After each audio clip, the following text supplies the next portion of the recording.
If the red light on your contact sensor on your door or window is constantly flashing and not working properly with the alarm system, it means that the battery needs replacing. You'll need one 3-volt lithium coin battery, model 2450. These can be purchased at Amazon for approximately $5 to $7. To replace the battery, please follow these steps. Now I'm going to replace the battery really quickly here. We got our battery, the door sensor, and then the flathead screwdriver. So we're going to lift this up, and underneath you can see a little hole.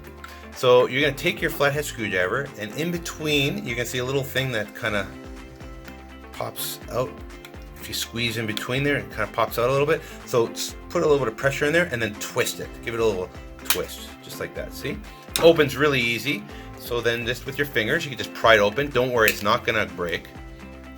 So put that down. And inside the housing, you see a circuit board with the battery. But the battery you cannot access because this is actually metal that's the battery seated in between. So we're just going to pop this out. So right here you'll see a little place where you can stick that in and just give it a tiny little pressure and pry it open, and that circuit board comes out really easy.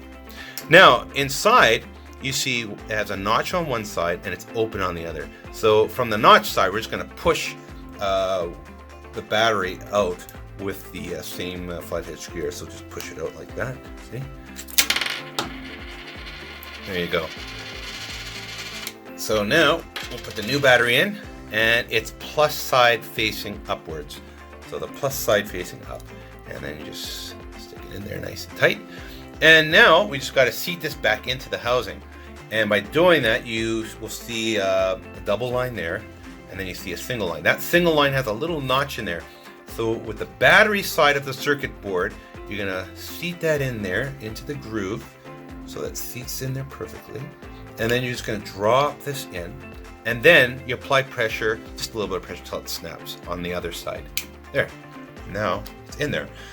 So we got to put the back plate on. All we do is just line that big notch with the big hole there, and we're just going to line it up and snap it anywhere you want. Doesn't matter, it's going to pop in. And that is all. I hope this helped you out. It is quick and easy.